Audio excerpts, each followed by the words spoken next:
A 5-judge bench at the appeals chamber of the ICC has, by majority vote, granted leave to Tanzania, Burundi, Rwanda, Uganda and Eritrea to enjoin themselves as amicus curiae, friends of the court, and give their take on Ruto's request to be excused from continuous presence at his trial. Of the 5 judges, one, Judge Anita Usaka, gave a dissenting opinion, disagreeing on the decision by her colleagues to allow these countries step in and raise the issue of state cooperation. Ruto had only enjoyed temporary reprieve when the trial chamber hearing his case allowed him to only attend sessions deemed necessary, but a prosecutor, Fatu Bensouda, appealed. The decision remains pending.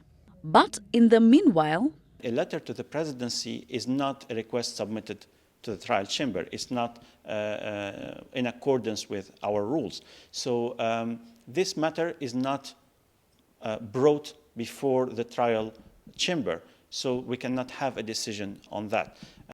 The International Criminal Court's response to a letter written by the African Union chairperson addressed to the court's president, asking that the cases against the 3 Kenyan accused be halted, pending a determination by the AU on a request to refer the Kenyan cases back home.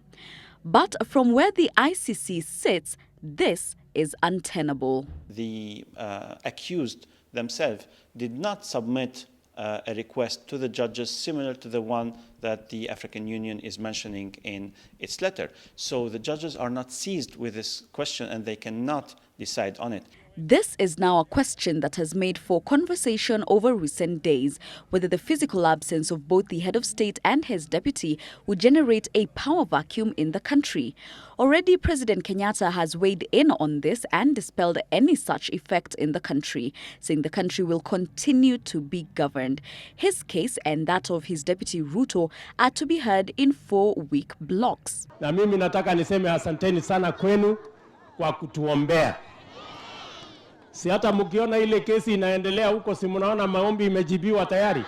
But the African Union raised its concern and wrote to the ICC president saying, quote, "We are seriously concerned that the proceedings of the court on the Kenyan defendants are beginning to adversely affect the ability of the Kenyan leaders in discharging their constitutional responsibilities." Their not being in the country physically does not mean that executive authority is not being exercised or authority has been transferred.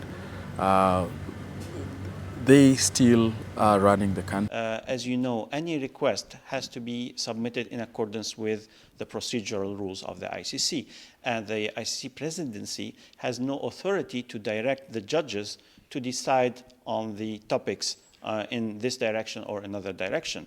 It's for the judges who are seized with the case, so for the trial judges to decide on the hearing schedule. The AU chairman, Haile Mariam Desalegn, has also raised the issue with the ability of Kenya through its highest office meeting its international obligations, saying during the absence of the deputy president at the trial, the president of Kenya will automatically be prevented from meeting his international obligations.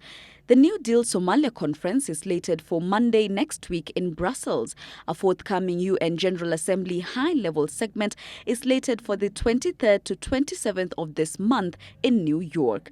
The AU says it regards Kenya as playing a pivotal role in efforts towards attaining sustainable peace in Somalia, and thus its participation is critical.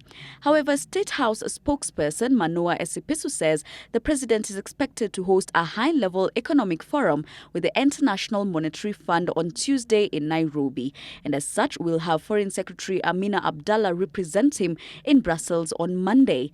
Kenyatta is, however, expected to attend the New York UN Assembly. But at this same time, Ruto will be in court at The Hague, raising the physical absence question yet again. Jackie Maribe, Citizen Weekend.